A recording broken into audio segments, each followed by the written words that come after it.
All right, good afternoon, everybody. Thanks for joining us here. We're excited to spend the next hour or so talking with you about third-party led youth programs and how hosts here at the university can register them in our youth program registration system. My name is Laura Harrington, and I'm the Youth Protection Specialist in the Office for Youth Programs Development and Support. And I'm here with Emily, who is our Program Coordinator in the office. And we're going to get started. Just a quick overview of what we're going to talk about today and how we envision our time together going. We're going to start just by talking about sort of what are third-party led youth programs here at the UW, who is considered a third party under the new administrative policy statement. And then what does that mean for registration within this youth program registration system that has just launched? We'll talk about the kind of information that the registration system, or YIPPers, collects, and then we'll walk through a fake registration in the system. Emily and I will walk through that for you. And then we'll talk a little bit about timeline for registration, and then hopefully have lots of time at the end for your questions. If you have questions as we go along, feel free to put those into the chat box in the Zoom window, and we'll try to stay on top of that and answer questions as they come up. We may save some really meaty questions for the end. If it's not one that we can address comprehensively right in the moment, we promise we'll get back to it and address that when we conclude our information. So feel free to start typing any questions that you have just right into the chat box as we go along. So let's start by talking about third parties and third-party led youth programs under the definitions of this APS 10.13, the Administrative Policy Statement about youth programs here at UW. So third parties are defined as those that are operated by non-University of Washington organizations, businesses, or groups. And I think one notable group that falls into that are registered student organizations or student clubs here at the UW. They are considered third parties, and so as they use our facilities or our spaces here on campus, the host of that space would be required to register them. So third parties under APS 10.13 are required to meet or exceed the same requirements of University of Washington-led youth programs. So the same requirements that we've been talking about, hopefully you've attended our overviews or otherwise learned about the APS as a whole. Those same requirements apply to third parties, but third parties are themselves responsible for how they go about meeting or exceeding those policies. The one thing that we as a university are required to do on behalf of third parties is to register them if they're using our University of Washington facilities. So that's what we call a hosting department. So if you are hosting an event that is put on by a third-party youth program where youth are that primary audience for that third party, and you're allowing that third party to use your space, you're considered a hosting department. And it's your responsibility to register that activity in the registration system. So that's what we're going to spend most of today talking about, is how to do that as a hosting department. It's important to note that the other requirement of hosts is that you obtain in writing that third party's agreement that they understand and agree to meet or exceed the requirements of APS 10.13. So as you're working out your contracts with that third party vendor that's going to be using your space, you'll want to work in reference to the requirements that they're now accountable to. And we have some sample language that we'd be happy to share with you all so that you don't have to reinvent the wheel. So the main requirement is really just this registration. You can see the link here at the bottom of the screen. That's a link to our third-party page, which has a little bit more information and some additional resources for third parties and for hosting departments. But moving forward, we're going to really speak from the hosting department perspective. We're assuming that you are having a third party use your facility in some way, and as such, you would need to register that. So to talk about a little bit of just big picture, the goals of registration. The goal of registration as part of this administrative policy statement is really to understand what is happening here on campus as it pertains to youth. So what youth programs are operating either here on campus as a part of UW or third parties. and who is engaging with youth in what ways, when is that happening, and generally where on campus is that happening. For UW-led programs, if any of you joined the webinar last week or may also be responsible for university-led programs, you'll know that we ask a little bit more information in the registration process of those UW-led programs because we really want to understand more about the staff who are doing these youth interactions. But for third-party led programs, what we're really hoping to do is use registration as a way for us to understand the ways that youth are present on campus, when that's happening, and who their university contacts are, those hosting departments, and to allow the registration to serve as a reminder to hosts of that requirement that they receive in writing the agreement to meet or exceed APS 10.13. So registration is really a way to strengthen our communication with those hosting departments as well. But ultimately, the goal of registration, whether you're a UW-led program or for us, a hosting department of a third party, is really to help us understand where we can find youth on campus and what they're doing here so that we can provide for their safety. And the registration system collects that information in sort of two stages or levels of information. The first is program information. And we're defining programs, as you can see here, as an event, activity, program, or research that has a specific purpose or goal and is intended for a specific youth audience. Underneath that, at sort of a deeper layer of information, the registration system collects information about sessions, which are iterations or offerings of that program. Mostly programs and sessions are more useful for UW-led programs since those programs are more robust. We're collecting more information about those UW-led programs. So you'll find as you're registering third-party led programs as a host that most of the time you're just going to be registering a single session program because chances are you're organizing a one-time event for folks or an event that may have multiple meetings but is sort of the same general concept, same general purpose or goal, and thus a single program. And we can talk more about that as we get into our examples. Oops, one too far. So for that purpose and to put on a little pretend hat, we're going to do an example. And as an office of all social workers here, we're going to pretend that we are indeed the UW School of Social Work and that we have a rentable conference room that we make available to both University of Washington parties and outside or third parties. And we have 3 upcoming rentals that are going to be used by third-party youth programs that we would then, as a hosting department, need to register in the system. And the first is a 2-day leadership conference that is run by the Seattle Public Schools. The second is a 1-day showcase of art that is put on by an outside nonprofit called the Young Artist Collective, or Collaborative, excuse me, don't want to get my fake names incorrect. And then the last event would be one that's organized by an RSO here on campus, a student club, the Associated Students of Social Work, and that's an admissions workshop for high schoolers who are interested in applying to the Bachelor of Arts in Social Work program. So each of these 3 would constitute a program because, as you remember from our previous slide, the definition of a program is an event or activity that has a specific purpose. And each of these has a different purpose and a different third party that's contracting our space. So we would register each of these separately.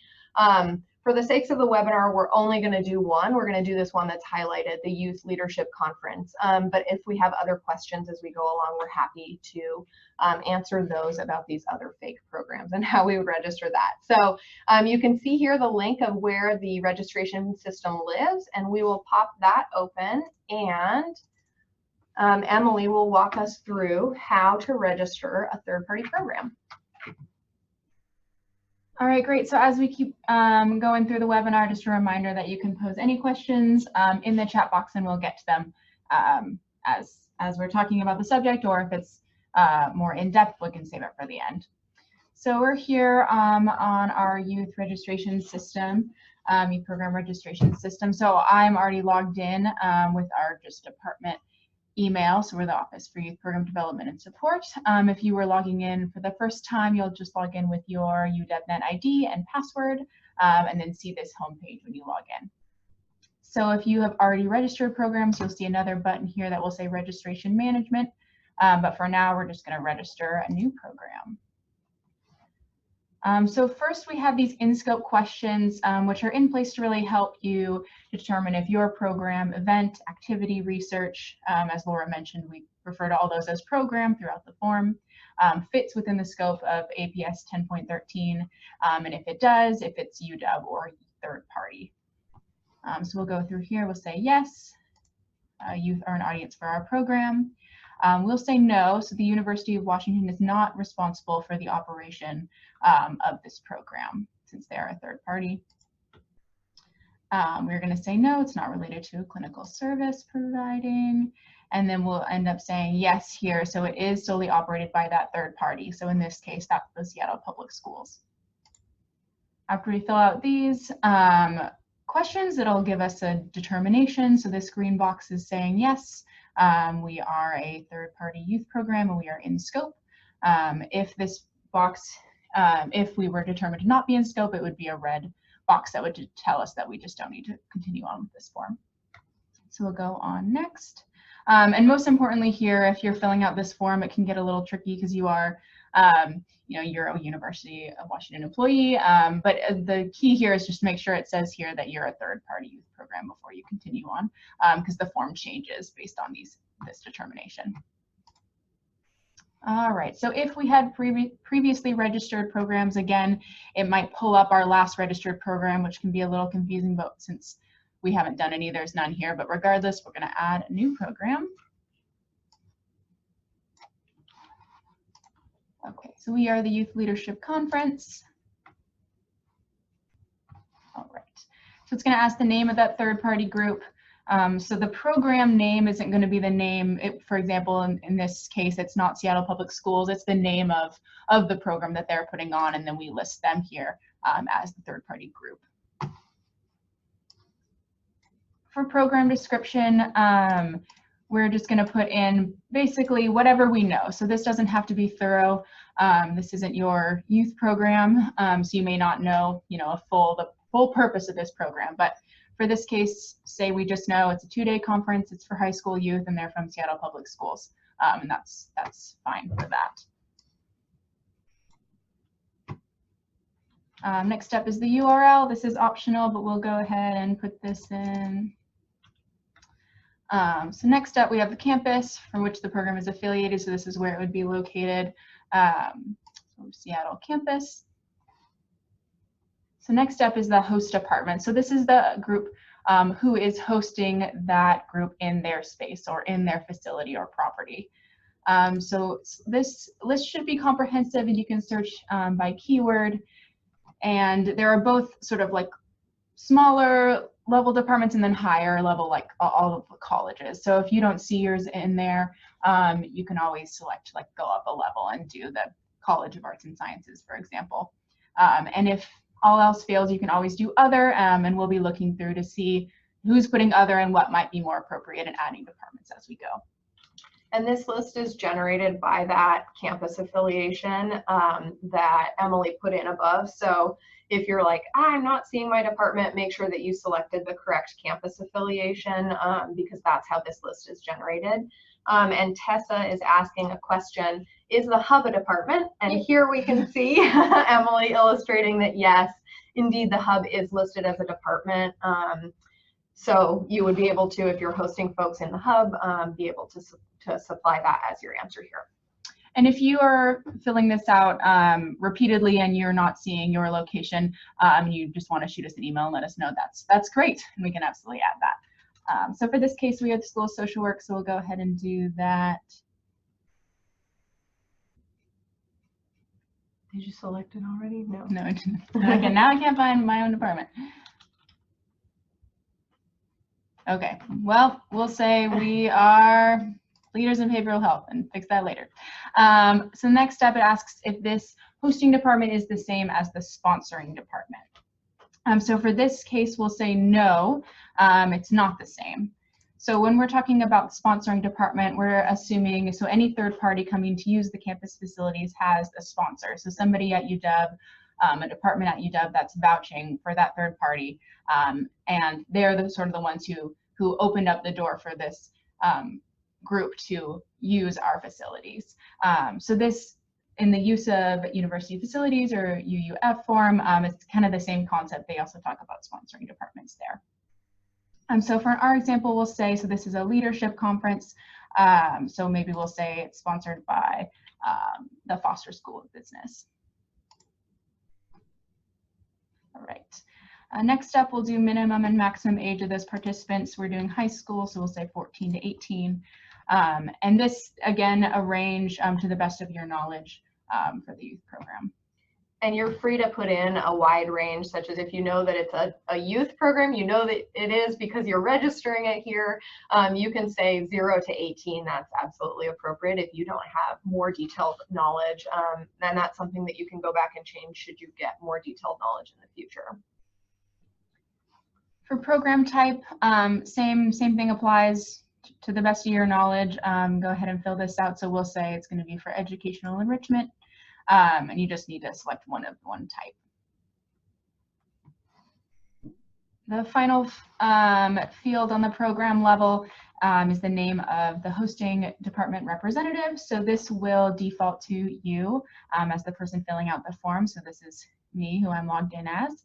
To add anyone else, you can just remove. I'll go ahead and do that.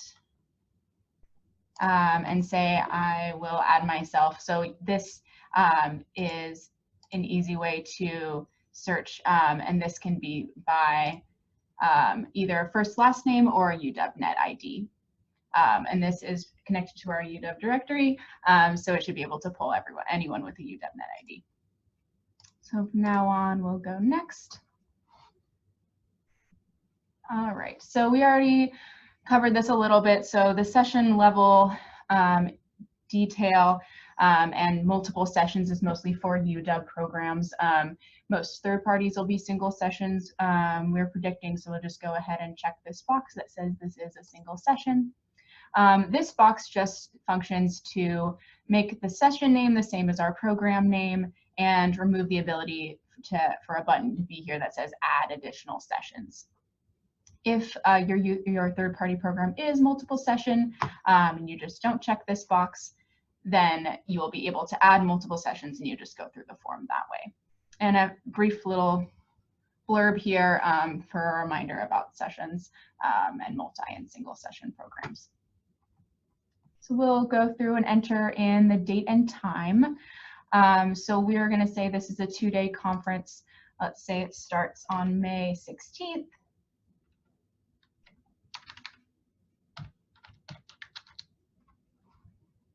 All right, and then it'll end the next day, so the 17th.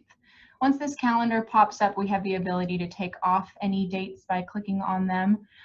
So if, say, we wanted it to be through the 19th, but maybe we're not doing it on Sunday, we just click off that date and the other ones remain. There's also the recurrence feature, which allows you to sort of set a recurring schedule. So if it's every Tuesday of the month, that's maybe an easier way to do that than putting in start and end date and then clicking off all those days. So we'll go back to our original date for our 2-day conference. To move on to the number of participants, so we'll say we have about 20 youth coming to this leadership conference.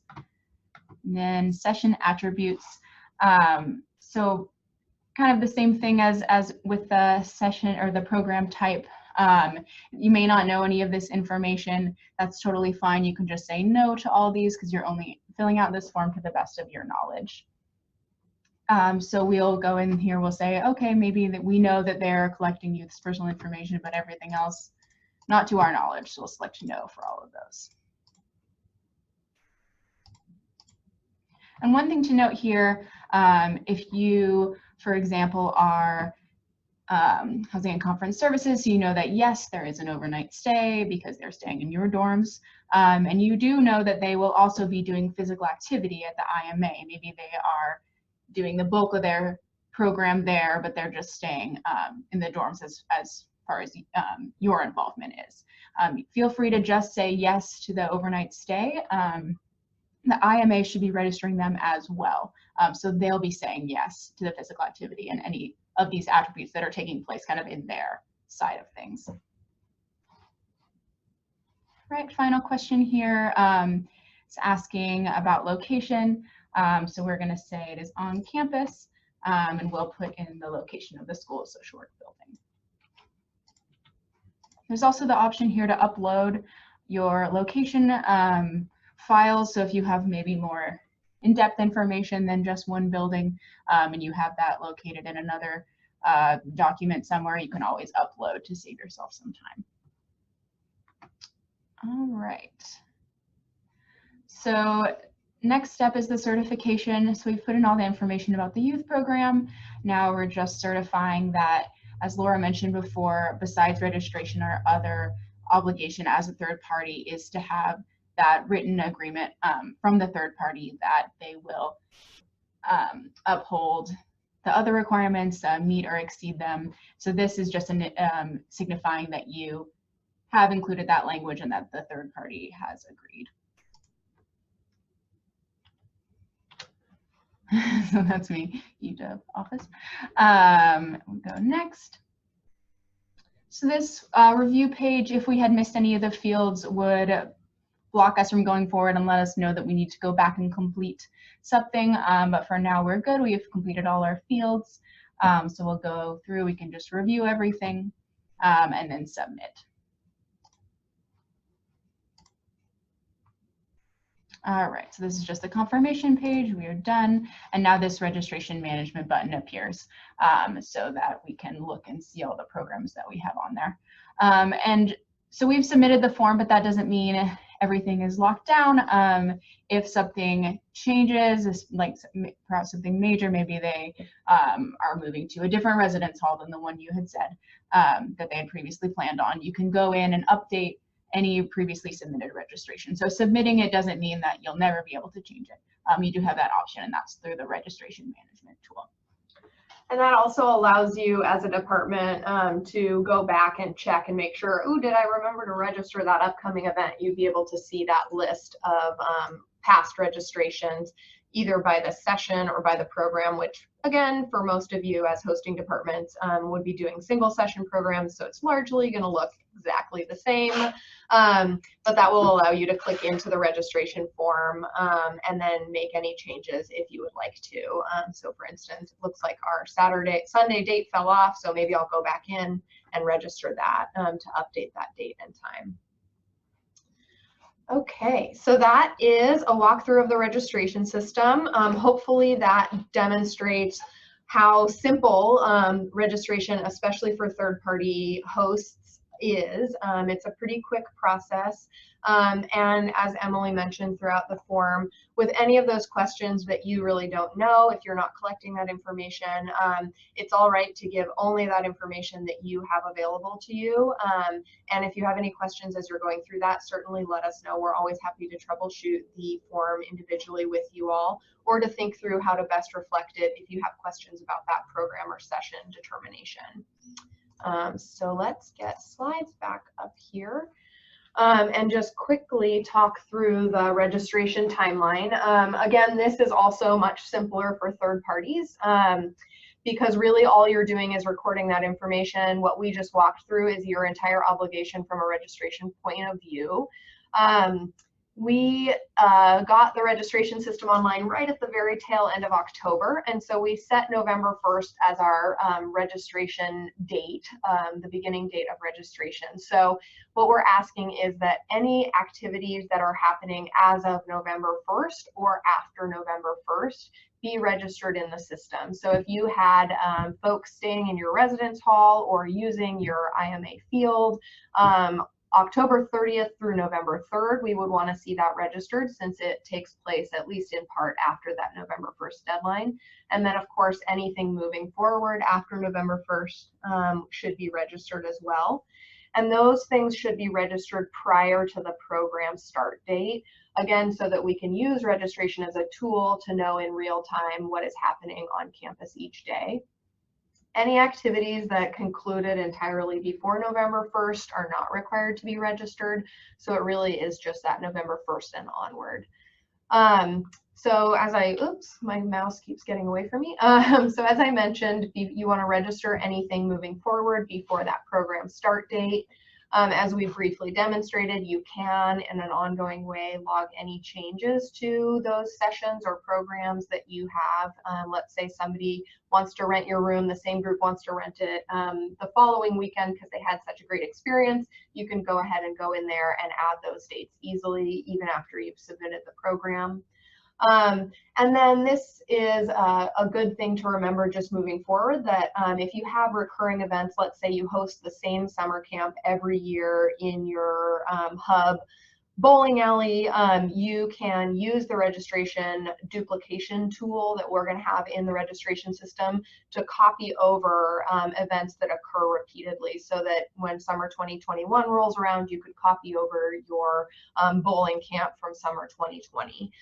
So it will be an ongoing sort of up-to-date registry as we move forward, and our hope is that over the coming sort of months, we can work to get everything that's currently operating registered in the system, and then have a more representative sample of what youth activities are really happening here on campus as we go forward.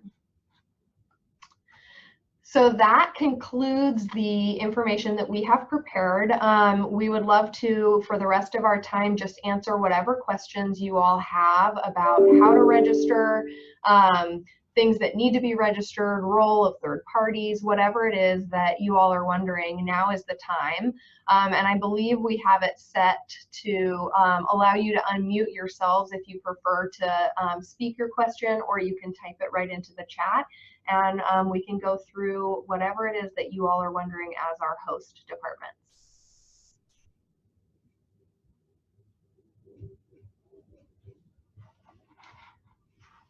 Well, people think, one thing that I think is important that Emily mentioned, but maybe bears repeating, is really about that requirement of co-hosts to both register their program. So she gave the good example of maybe a camp staying in a residence hall organized through conference services, but then in the daytime, they're going to the IMA to use a sports field. And we would expect that we would see 2 registrations in the system, one from the conference services folks reflecting that overnight stay and the scope of their interaction with that third party, and then another registration speaking to the IMA's interaction with the sports field. So that's just a way to make sure that as a host, you're not responsible for reflecting information about another host that you maybe don't know, but to ensure that we really do understand where youth participants are and the kinds of activities that they're engaging with. And along those lines, yes, along those lines, Caroline just chatted in with another similar reminder, beating me to it, that as a host, you're not going to register any UW youth programs. So let's say I have the astronomy department hosting their astronomy summer camp, but they're staying in my residence hall or using my conference room. It's expected that astronomy would be registering that as a University of Washington-led youth program and would be listing your facility as one of their locations for their operations. So you wouldn't be responsible for registering that as a third party, since it is in fact not a third party, it's a University of Washington-led program. So Tessa has a question. She says, hi, are there guidelines on how we need to convey the requirements to clients? We have a confirmation quote that we could send. Can we add the APS language to existing documentation? That's a great question. And let me drag this window on over here. So this is our website. So if you go to Youth at UW, this is our home page. And then here under policy resources, the very first thing that you'll see in the drop-down menu is our policy resource guide.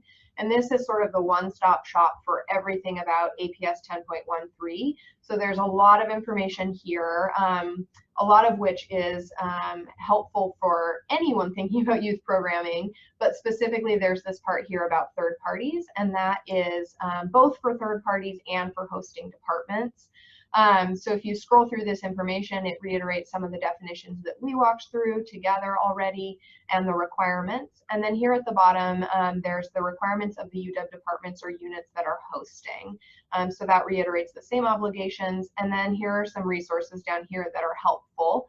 And the thing that you might be looking for, Tessa, is really this example language that has been reviewed by the Attorney General's office to, again, communicate those differential responsibilities and requirements, and to ensure that hosts are saying it is truly the responsibility of the third party to meet or exceed those requirements. As a host, you're not following up on how folks are doing that. You're inserting it into your contracts and assuming that they are then doing that obligation, but it's not your responsibility to police that.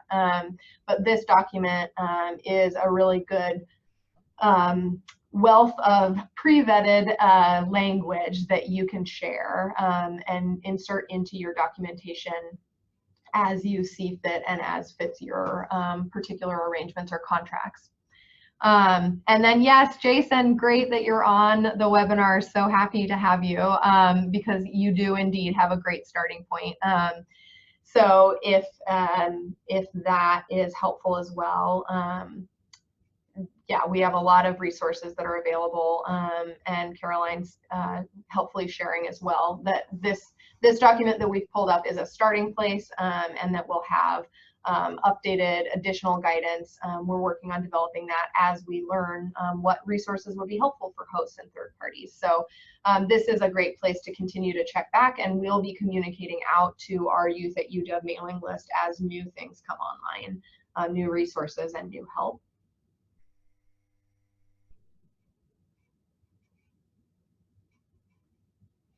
Other questions or things that folks are wondering about?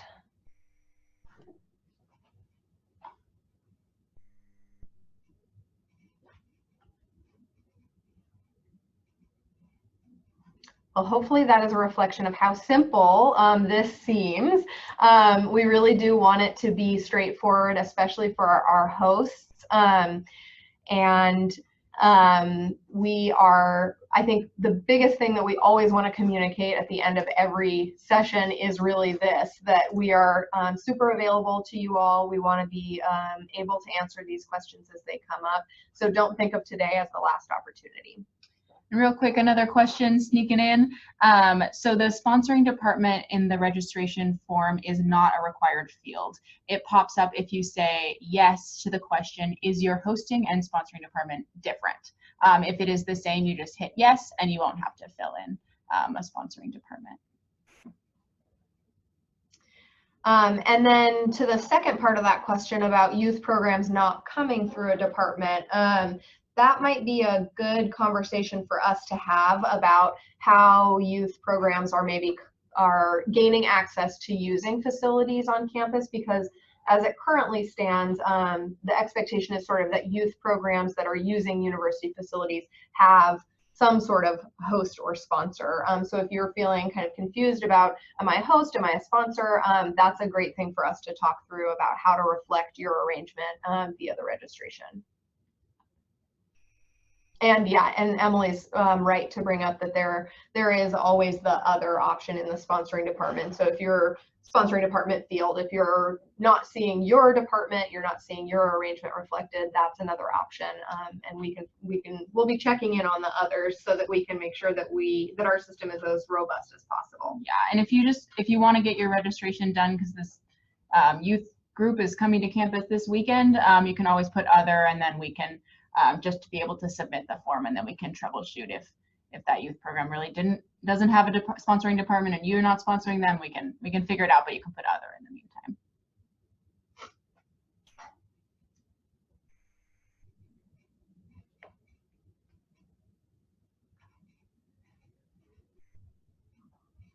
All right, well, maybe we'll take a last call for questions, but with the acknowledgement that we hope this is just the start of communication with you all. You can see all these various ways to get in touch with us in the future. And as you begin to register your programs in the system, any questions that come up or any feedback that you have about the registration process and how we might be more helpful, we're eager to hear that and eager to work with you all in service to this great work that you do, allowing youth to access our university. All right, well, with that, we'll close and look for emails and phone calls coming in the future. Thank you all so much for joining us this afternoon, and hope you have a great rest of your afternoon, and thanks so much.